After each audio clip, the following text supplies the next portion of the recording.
Hello, everyone. Thank you for joining us today, and welcome to today's webinar from our Standard Activity Board series. This webinar is also sponsored by IEEE Women in Engineering, IEEE TAP Committee on Standards, and IEEE Standard Association. My name is Edward O, and I'm the Vice President for Standard Activities of the IEEE Computer Society. Before we get started, I would like to adjust some housekeeping items. This webinar is being recorded. You can ask any questions in the Q&A box you see on your screen. The speaker will answer as many questions as possible. When submitting a question, please reference the slide.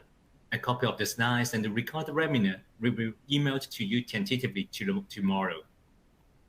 Circling back to today's presentation, different from our typical monthly standard webinars that focus on technical topics, today we will have a live discussion with our guest, Ms. Dorothy Stanley, on her professional career development through her active contribution to standards, her view on work-life balance, and her message to all of us, especially our women in engineering audience, for their career development in engineering and standards. But before we really get started, I would like to share with you Dorothy's impressive resume throughout these 40 to 50 years. Dorothy is an HPE Fellow in the Office of CTO at Aruba Network, a Hewlett-Packard enterprise company. She has been involved in wireless LAN product strategy and standard activities at Aruba since 2005, leading and participating in IEEE EGO 2.11 Working Group, Wi-Fi Alliance, Wireless Broadband Alliance, and IETF, Internet Engineering Task Force, for many different high-profile, market-relevant, and high-quality standards and industry certification projects. In particular, Dorothy has held numerous volunteering roles in the IEEE EGO 2.11 Working Group, including chair from 2018 to 2024, vice chair from 2014 to 2018. She also chaired multiple task groups that led to the propagations of EGO 2.11v, wireless network management, and many of the recent propagations of the EGO 2.11 standards and its revisions. Dorothy is currently a member of the IEEE Standard Association Board of Governors, the chair of the EGO 2 Wireless Chair Standing Committee, and IEEE EGO 2 IETF Standing Committee.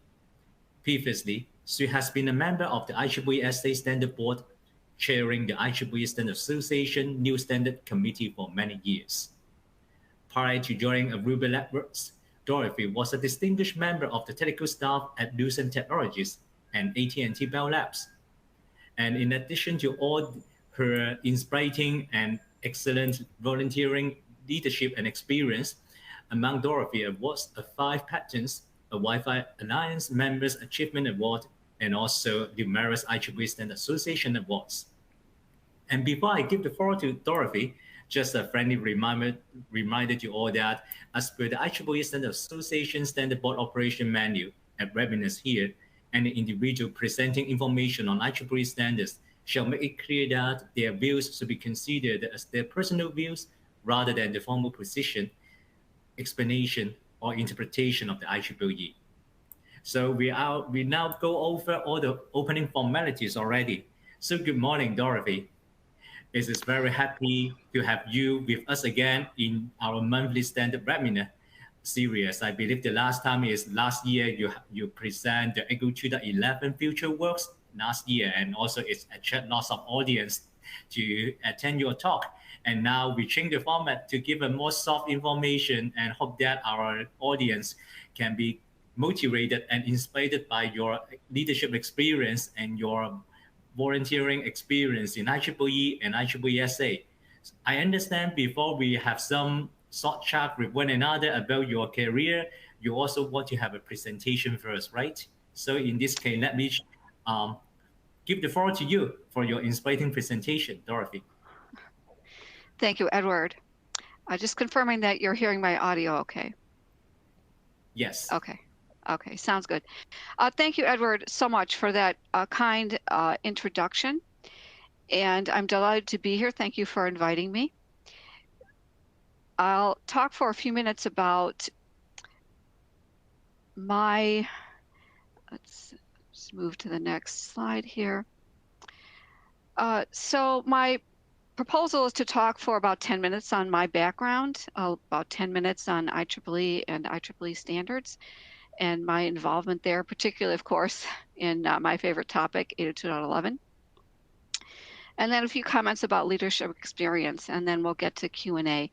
And I'm happy to answer questions about that people have. And as you noted, the last time I presented it was on IEEE 802.11 and some of our amendments under development. And while the product of the standards development activity is a document, you know, a technical standard, guidelines, etc., it's people that produce the standard. And without the volunteers and the participants who come to the standards development activities, obviously there is no standards document. And so the participation of, you know, all of us in developing the standard is absolutely essential. As you noted also, any comments I might have on the standards are mine own. They're not a reflection of the IEEE's position. So first, my background. So a little bit about me personally. So I grew up on a farm in northeastern Ohio in the U.S. We were in a very rural area. I have 6 siblings who are still alive. I have one sister who died. She was only 10 days old, but so I'm one of 7. I have a twin sister who I dearly love, and the two of us having effectively a built-in study buddy going through school was a big advantage, I think. So that's very briefly personal. Education.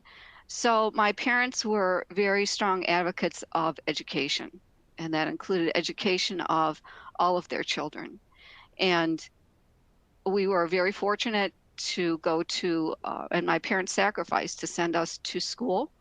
We went to Catholic school, all girls high school, and it really gave us a very strong foundation in across the board, you know, not just English and history and that kind of thing, but in math and science. And so that was an area that both my sister and I were good at. And you know, it's one of those things, you don't know where it will lead, right?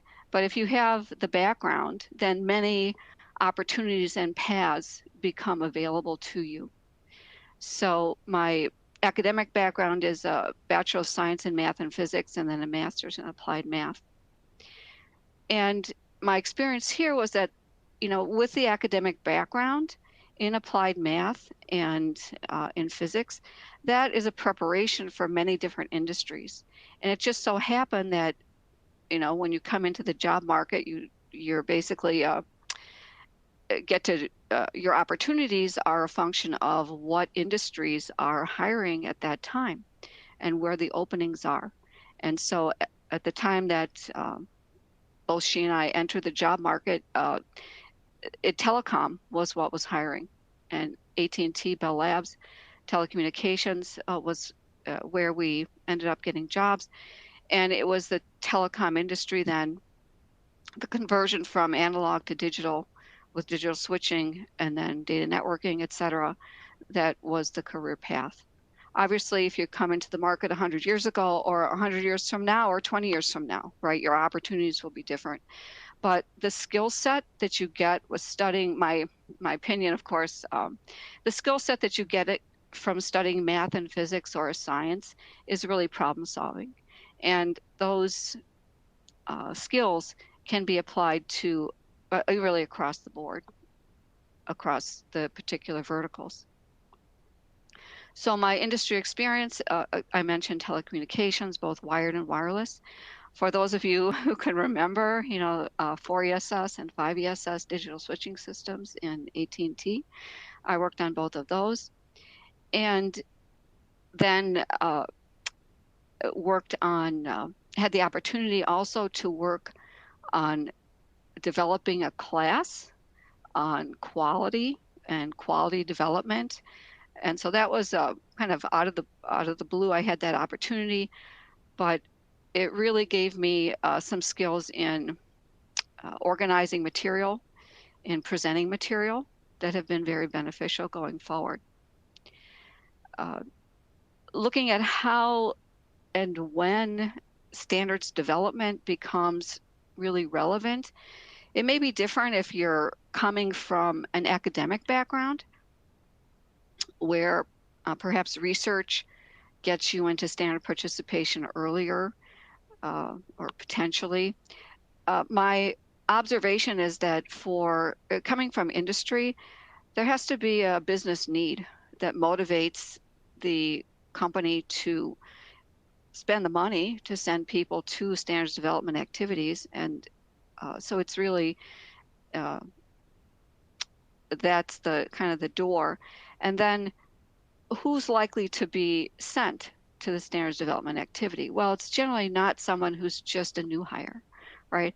It's somebody who's had some experience in the business for a number of years. So I would say mid-career, after you've been working in a company for 8 years, depending on where you are, that door would start to open to you.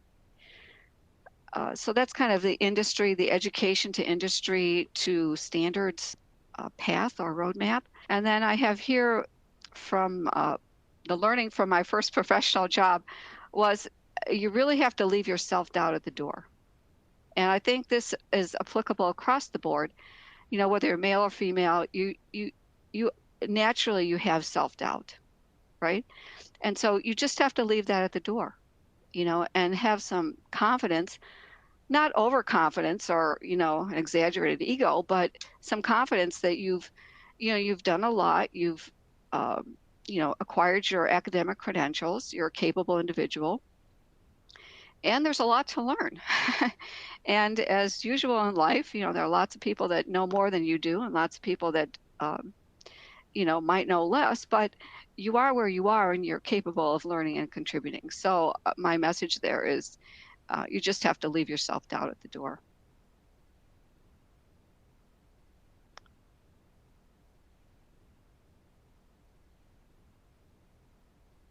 Okay. All right. Edward, I'm trying to advance the slides. Is there a reason they're not advancing? Advancing already, Dorothy, is about the ECHO 2.11 and your experience in SA. Okay. It's my view that's not showing then. Okay. Okay, which slide are you seeing now? Okay, 4. Okay.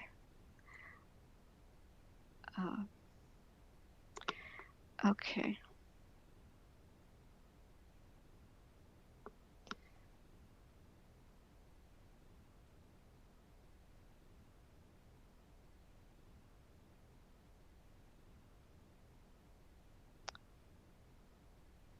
Just one moment. I don't have the slides memorized. Okay, so IEEE and standards 802.11, this is what you're seeing? Yes, this is what we are seeing. Yeah. Okay. So the bulk of my standards participation has been in the IEEE 802.11 working group and its peripheral industry organizations and standards groups. So the 802.11 working group, and then I had participated in the working group for many years, and then had the opportunity and the good fortune to be elected as a vice chair of the group, and then decided that I really need to understand more about the whole ecosystem and within the IEEE SA organization governance, the whole process from which, above us, if you will, for standards approval and just the whole infrastructure for standards development. And so that led me to become involved in the standards board, the board of governors, and obviously related industry organizations. Okay. So next slide, slide 5. Just to give people some context about the work that's done in the IEEE 80211 Standards Committee. So work is done in the Landman Standards Committee on both wired and wireless technologies, generally focused on the MAC and PHY. So you see 802.11. We also have 802.3, which develops Ethernet, 802.1, which their focus now is on time-sensitive networking. And then the other groups, .15, .18, which of course Edward's very familiar with being the chair of that group. So you see kind of the ecosystem within which .11 is sitting within 802. And then because we focus on the MAC and PHY, we leverage the IETF protocols, and which has really been one of the primary reasons why it's been so easy to leverage and deploy .11 is that all those upper layers were able to leverage the work the IETF does for data networking. Okay, next slide is you might hear some of the acronyms of the standards under development within .11. So this is the fundamental technical standard that underlies the Wi-Fi business. So if you use Wi-Fi in a device, this technology is implemented in that device. And then the next slide is an example I want to leverage. Okay, now the slides are moving. Okay, good. So just to give a kind of a higher level view of the ecosystem and the possibilities for being involved in a particular technical area. It's not just that particular standard, but the whole ecosystem that standard resides within. And the example here is when we developed 802.11ax, which is known in the industry as Wi-Fi 6, and then Wi-Fi 6E, which supports operation in the 6 gigahertz band.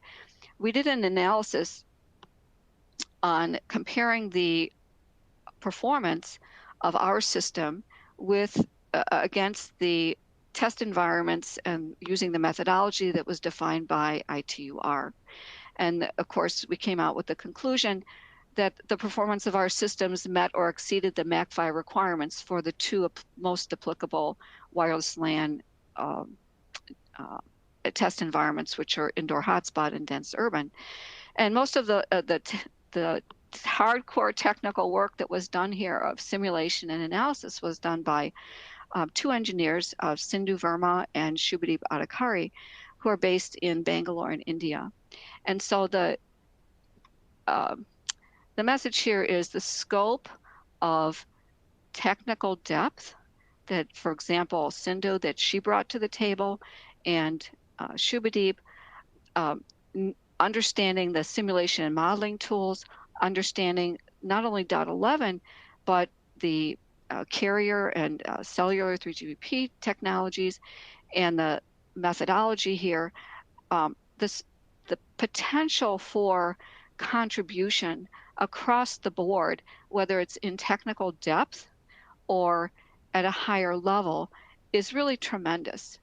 And it really depends on what your interest is, that there are a lot of ways and opportunities to get involved in standards-related activity. And trust me, you'll learn a lot, whichever path you happen to take. All right. So we do all this technical work, right? We spend a lot of time obtaining an education, applying the technical knowledge, the problem-solving skills to a particular vertical area. And then you say, well, what for, right? Impact, right? What's the impact? IEEE SA, we have this byline that says standards for the benefit of humanity. And that's really an overarching goal of IEEE standards, and the impact that not only our standards have, but many other standards. The example that I'm showing here is an initiative that was undertaken by both the IEEE and the Internet Society to develop infrastructure to enable connecting the unconnected. So they developed this initiative called Building Wireless Community Networks.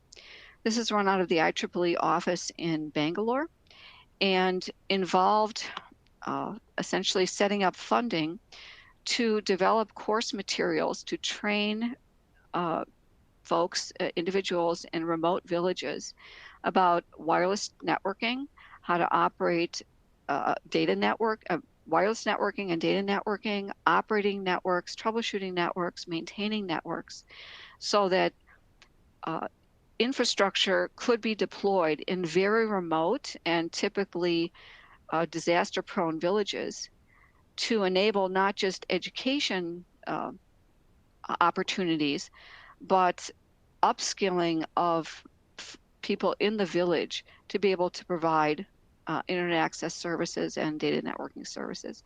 So one small example of the impact that that our work has.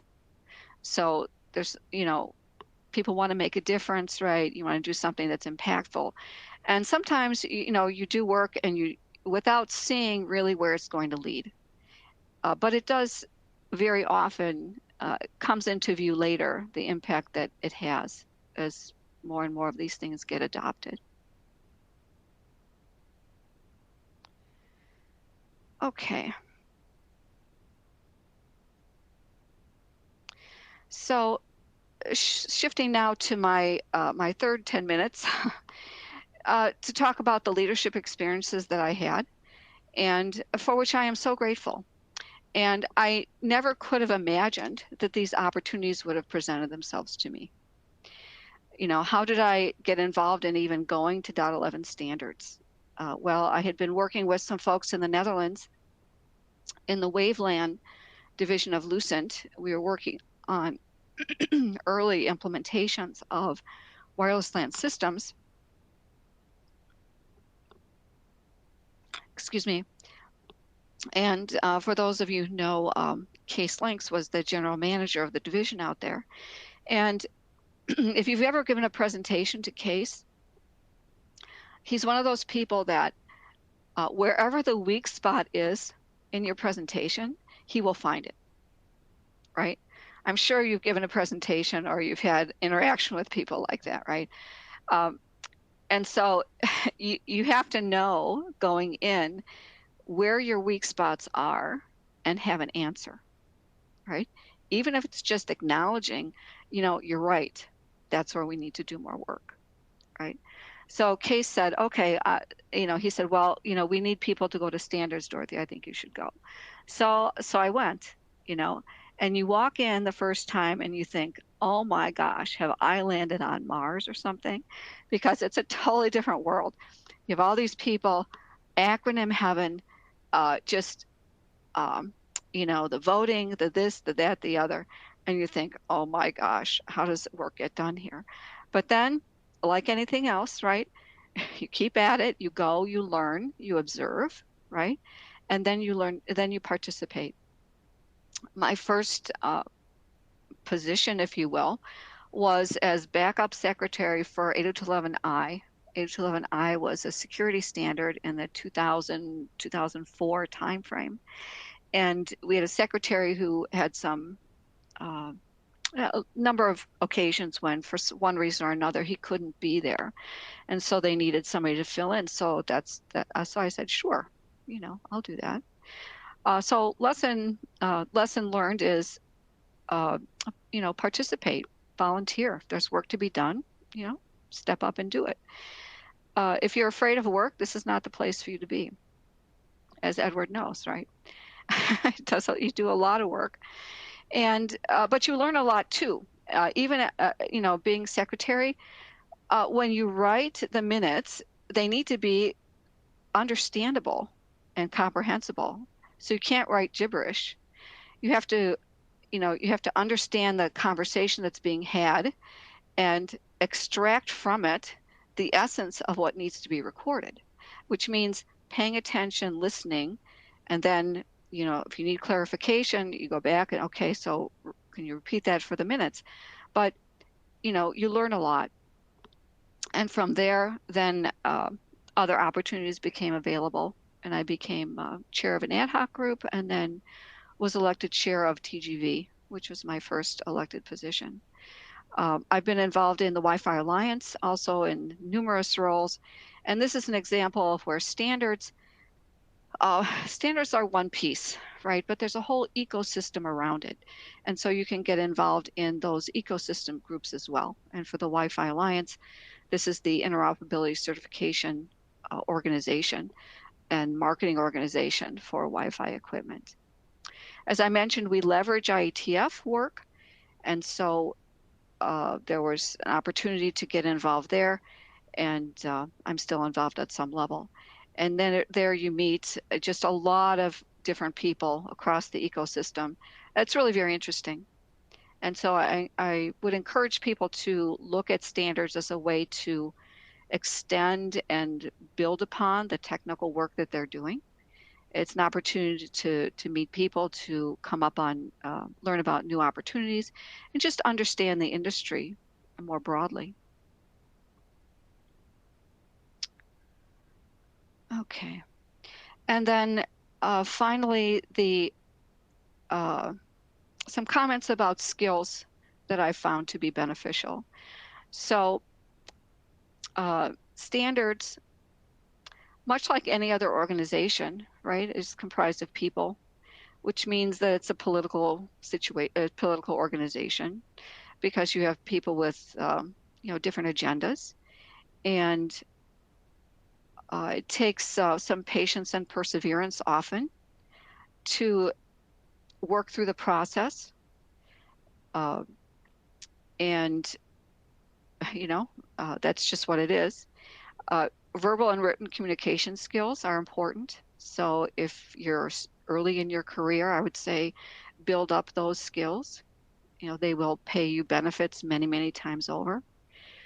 Volunteer. There's really no substitute for getting your hands dirty to understand something, right? And so you have to be willing to volunteer to do things. Don't be intimidated by what you do know. Have confidence in your abilities to learn and contribute. Following up on patience and perseverance, I've found it beneficial to, I know I've been talking for a few minutes here, but to really listen more than talk, to understand the main points that other people are trying to make. Because sometimes, and even often, you'll find that my observation is that often people are violently agreeing with one another. They just don't realize it, right? Or the area of disagreement is rather narrow. And if you can listen and understand that, then you have a better chance of moving the group forward to make progress.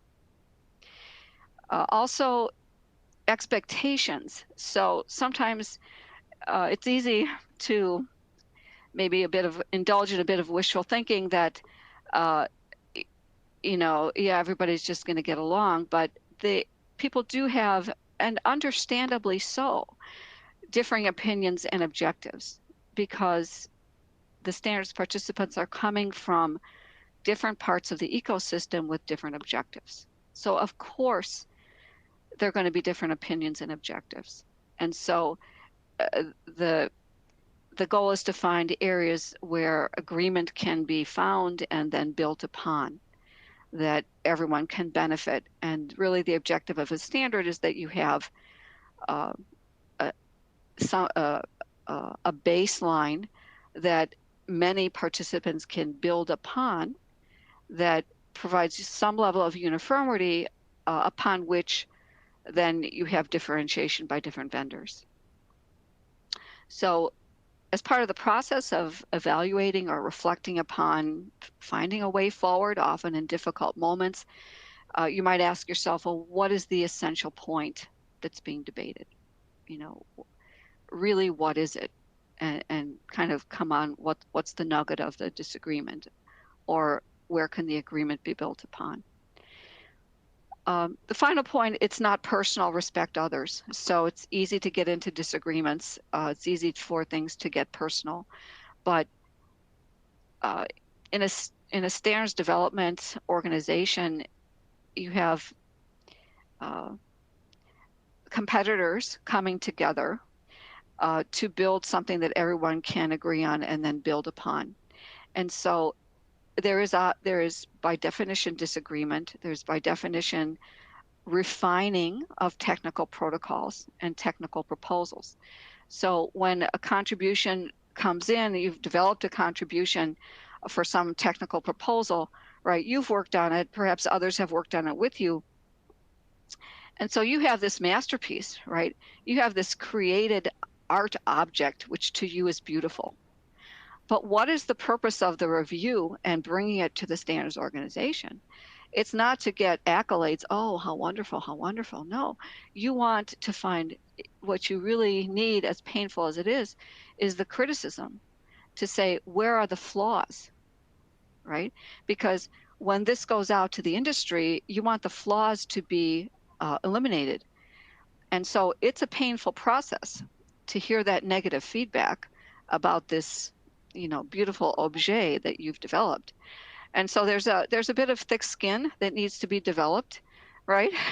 to know, okay, my proposal is not me, and the feedback, it's not personal, it's improving the technical proposal. But sometimes that's a difficult process to go through and come out of.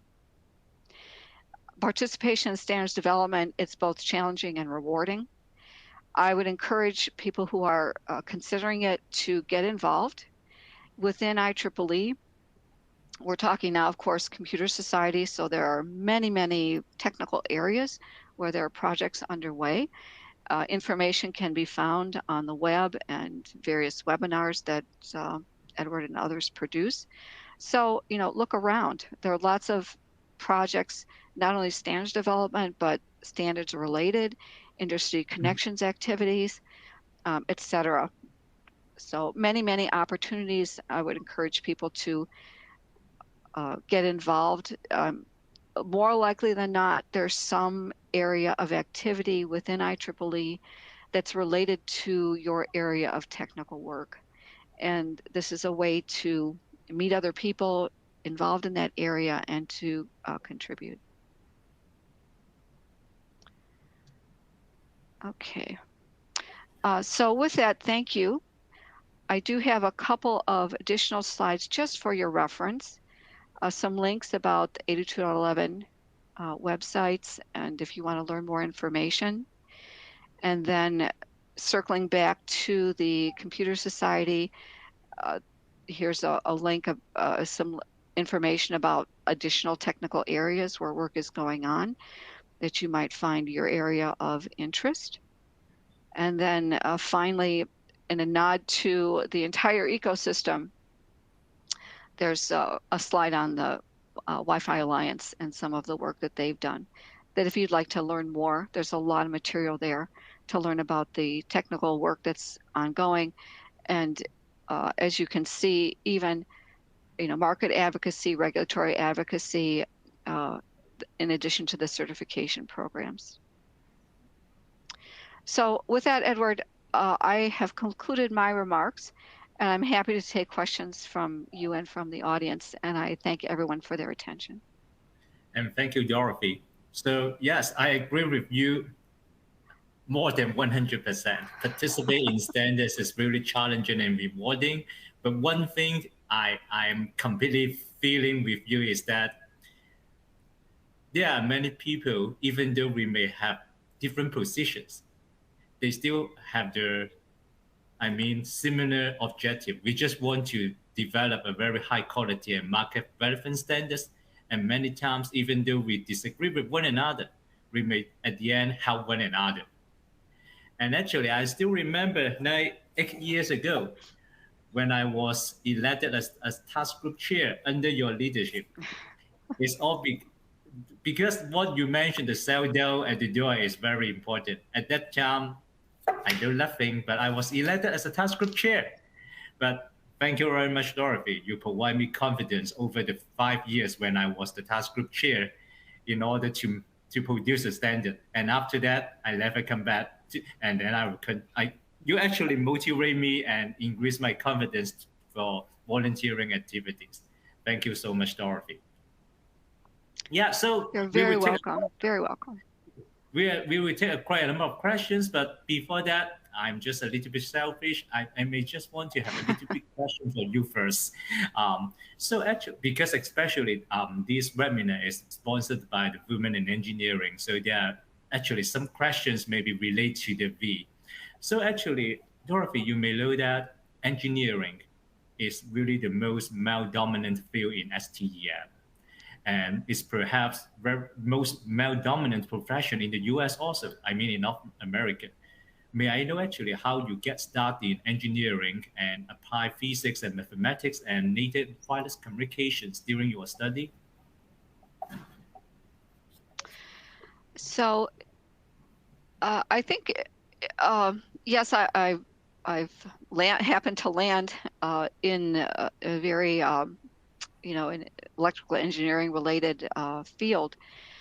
I would say it found me.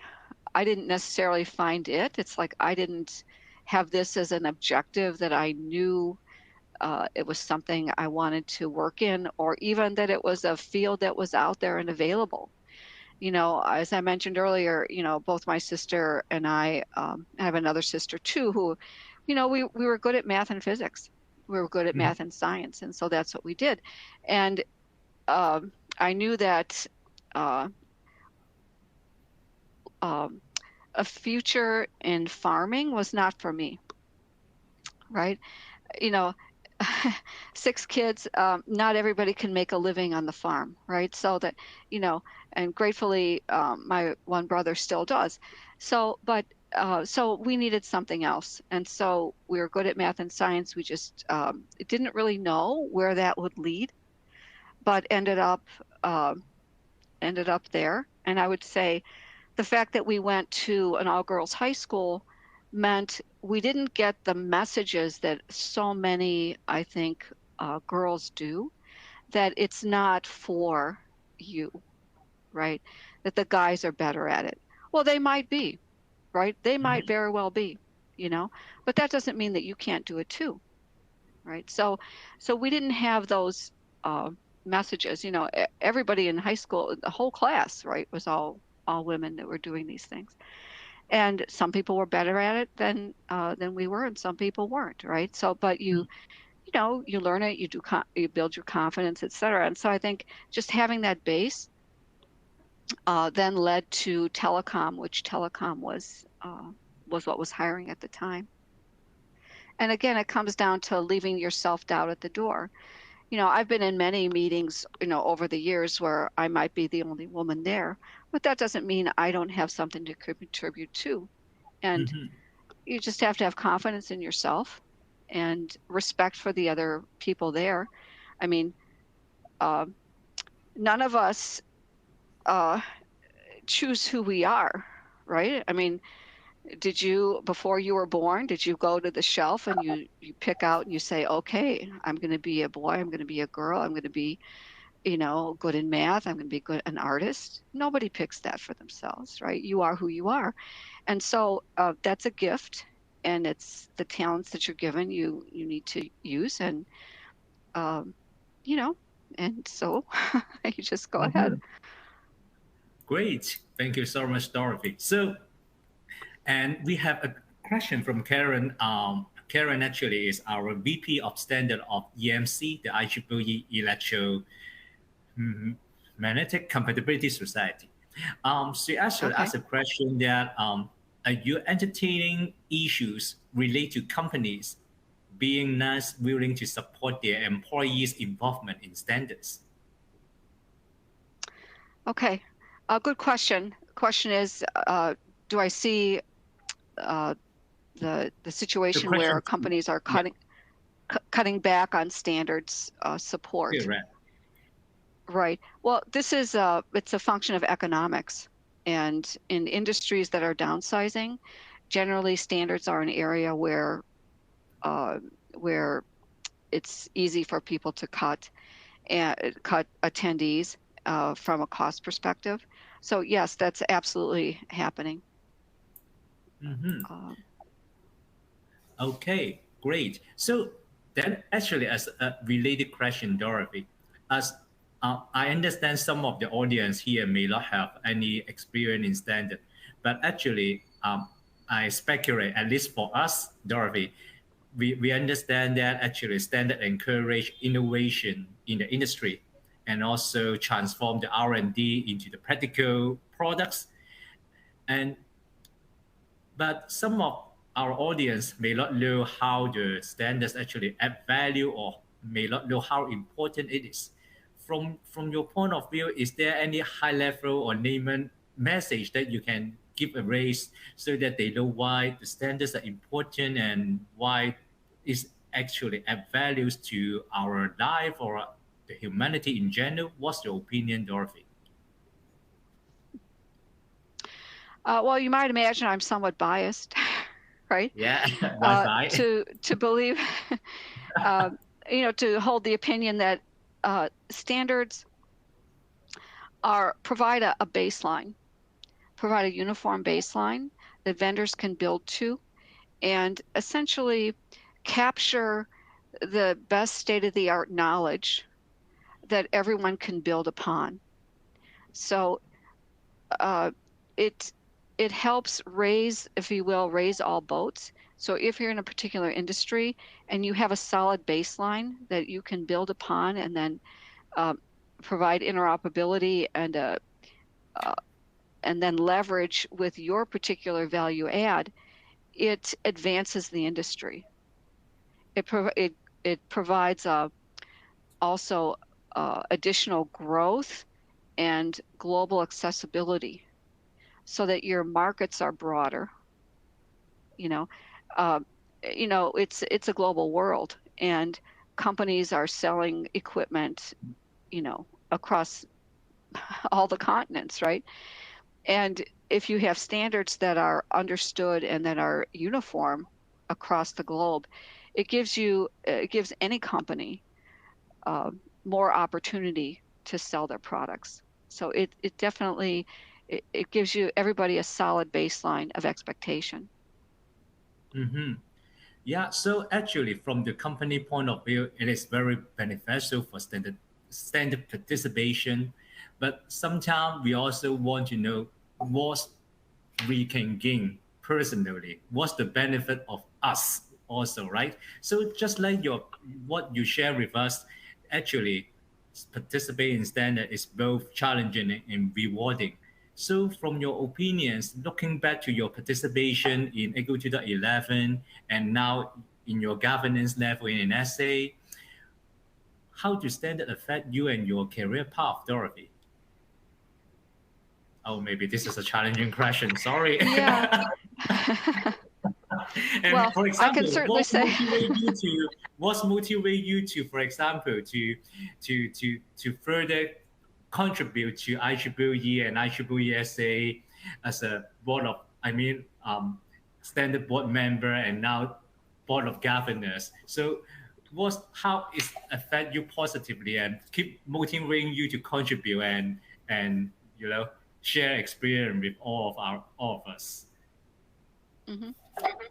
So if think about in your career, what have been some of the most satisfying times? And at least for me, I really enjoy being part of a small team. You know, like not 100,000 people, right? How do you feel part of 100,000 people? But uh, uh, uh, being part of a small team, and small might be 50, 100, 500, but being part of a team where everybody has a common goal and you work together to accomplish a goal. And even like in the task groups, right? There's a certain camaraderie that develops in a group of people who share a common objective. It just happens, right? There's a preliminary phase when people they learn about one another, they learn to get along. There's kind of a formation period. And then you're doing the hard work of going through these technical proposals and comments and comment resolution and all this stuff, right? But you forge together this bond that you did something together, right? And you see that in um, across the industry, with different initiatives. And so I think participating in a standard gives you an experience of that teamwork and camaraderie. And like you see it in sports teams, right? They all work together. People have different skills, right? You don't need 20 quarterbacks or 20 strikers on a football team, right? You need strong people in each position, right, to be a Mhm. strong team. And so in standards, you need people who contribute, you need people who write minutes, you need people who keep track of all the details, you need people who do the editing. It's a team, right? And you're all working towards a common goal. So I would say, personally, I take great satisfaction in that. From a career point of view, uh, you know, it's uh, it's something I've really enjoyed. So whether where it is on a quote unquote career advancement path, it's hard for me to answer, but I've enjoyed the journey, and And that's it's really keep the motivate goal. it's keep motivating you to continue the journey, right? This is Yes. the process that you enjoy and keep the motivation. Okay, thank you, Dorothy. Actually, Yeah. circling back to some audience question, actually, I take a look of some of the questions. Let me Okay. summarize in this way. Some of the questions actually are asking you advice from early career professionals, but some of them who also comment in the Q&A box or chat box that they have more than 15 to 17 year experience. So there are two extreme of Okay. people who may want your advice. So for example, given we have a very diverse group of audience here, some of them are early career, some of them are young professionals, but some of them are very experienced in product already. So and they may be interested in pursuing a career in standards too. And just you mentioned, Dorothy, a professional career is long and it is non-linear, and everyone have their own story. But if for them, no matter they are young professionals or experienced expert, if they want to build a career in this standard industry, is there any advice you may want to share with them?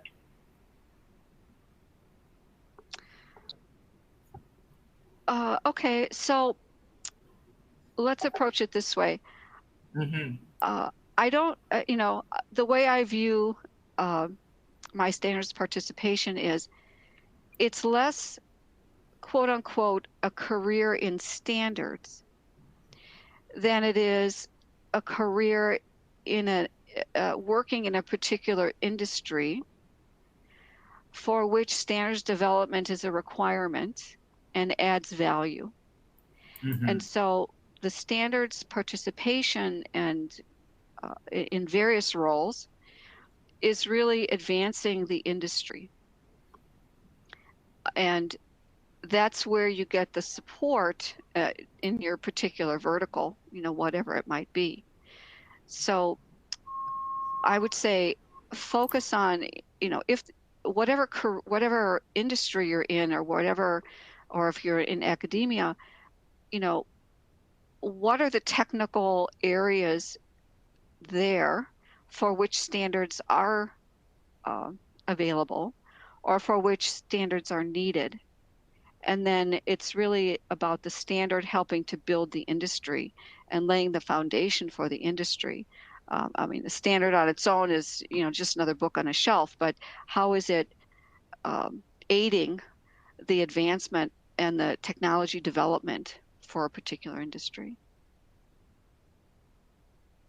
So, just a kind of follow up based on the summary of those questions. So, if they can find an industry that, just like what you mentioned, have strong foundation with standard development. So, when they are just new, just like what we may have in the past 20 to 30 years. what your recommendation on their pioneering role? I mean, at the beginning, or just an observer, or how to gel into the big group for to work together for the standard development. What's your advice on that? There's a there's a phrase, isn't there, that says the longest journey begins with a single step. And so you start with a single step, right? Rome was not built in a day. Nothing of consequence is built in a day or an hour, generally. Mhm. Although there might be exceptions, that certainly. But uh, you start at the beginning. You get involved, even if it's in a very limited way, but to learn, to understand the ecosystem, understand where the problems are. It's standards. It's not unlike people who say, "Well, we've got this problem." Okay, yes. Well, there are good problems and there are bad problems, but if you have a problem, it needs a solution. And so if you're Mhm. looking for solutions, that's the opportunity for innovation, right? And if you think about, okay, like for our wireless example, right? Multipath is a problem, right? Multipath is a problem. Well, yes, multipath is a problem until somebody had a creative way of looking at it and say, okay, but we can use those multipaths for our benefit, right? And then we have MIMO, right? So yes, there are problems. Where are our problems and where are so there are solutions needed. If it's a solution that spans the industry, then there might be a need for a standard. Mhm. Okay, great, Dorothy. And I understand time is limited. If there's anyone who really want to ask me questions, please remember to type the question in the chat box, Q&A box, not the chat box, so that we can see the question together. And Dorothy, I'm not sure if you this may be another open question, but a little bit challenging from my point of view. But because as you mentioned, throughout your standard development participation, they are always competitors and they may not agree with you. And sometimes it's really tough to do compromise, be honest. Then we have a question from Paul English, who is our former chair of the EGO2 Standard Committee, LMSC. He asks Okay. how difficult it is to manage attempts at competitive influence. How difficult is it to manage Attempts at competitive influence. influence? Yeah. Uh, okay, well, it's difficult, and that's why it's important. And I think IEEE standards development does a good job of this. Is there's a process, right? It's not my opinion, you know, as a chair or as an officer, I have to not care what the answer is, right? I might personally care, but in that role, I can't care. I follow the process, right? What is the process? You know, everybody has an opportunity to speak. Everybody has an opportunity to submit comments. Everybody has an opportunity to resolve comments. We follow the process. And so I think the solution and the standards development process provides the scaffolding or the infrastructure to manage those disagreements is that everybody has to follow the process.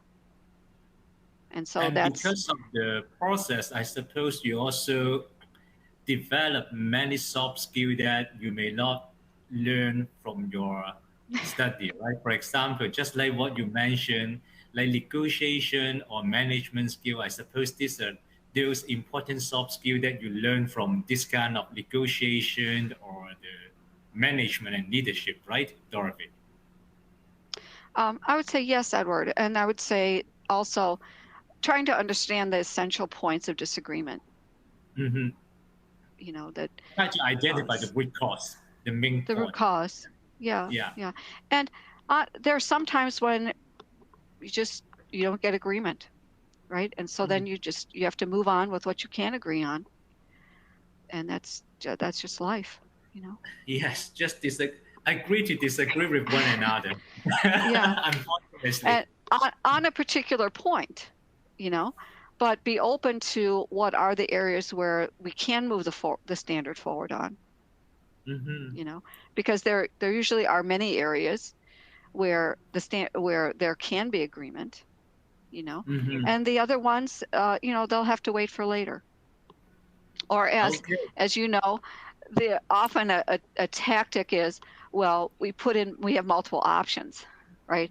So we put in my option, we put in your option, we put in somebody else's option, and then what happens? Well, 9 times out of 10, none of them get implemented because there are too many options, right? So then you wait for the next revision when people have more experience, more you know, knowledge about the underlying technical issue, and then finally, then you can agree on maybe one or some combination that can move forward that everybody agrees on. So less, maybe more a focus on, we can't agree right now. Maybe we'll agree in 3 years. Maybe we'll agree in 5 years. But what can we agree on now? Mm-hmm. Great. Yes. Sometimes I still remember and look back. Sometimes, I mean, I agree with you, Dorothy, to be honest. But 3 or 5 years, when I look back, actually, what Dorothy mentioned is right. Okay, but anyway, thank you so much, Dorothy, because it's already we only have about 2 minutes left and we need to wrap up. But first of all, Dorothy, once again, on behalf of the Computer Society, the IEEE SA, and also the TAP Committee on Standard and Women in Engineering, we would like to express our sincere thanks for you to come here to share with us your inspiring careers and all the leadership experience that just you mentioned. This is your January that you are enjoying. Thank you so much, Dorothy. Thank you, And Edward, for very all much for the and for all opportunity. audience, I understand that some of you have any question about how to involve more on the CS standard. You can just go to our website, computer.org, advanced standards, and then you can allocate all the opportunities, including the open call for participation. And you can also send an email to me, and then I will provide you pointer to participate in other standard committee. Anyway, quick programming notes. Our Computer Society will host two monthly standard webinars in the next 2 weeks. Actually, another technical webinar will be scheduled tomorrow at the same time at 11 a.m. Eastern Time. If you would like to know more how our Computer Society Standard Committee defines standards to create better analog IC tests, I do encourage you to attend this interesting webinar tomorrow at 11 a.m. Eastern Time. On November 12th, we will also have another standard webinar, Controlled-Oriented System Safety Analysis from our Functional Safety Standard Committee, that our standard expert will discuss about the objectives and use case of the analysis and how the safety analysis fits with the functional safety and engineering system. So once again, I would like to thank Dorothy, our speaker, and our society staff, and also the staff from Women in Engineering and TAP Committee on Standard for joining us today, and for all the audience, who all of you for attending and for lively Q&A. As we mentioned, we will share with you the slides deck tentative tomorrow. And if you have any questions, please feel free to contact Dorothy or me or anyone you believe that it is useful. And once again, thank you and have a great rest of your day. And I, I mean, in advance, wish you a happy Halloween night. Thank you so much. Thank you, Edward. Thank you all. Bye now.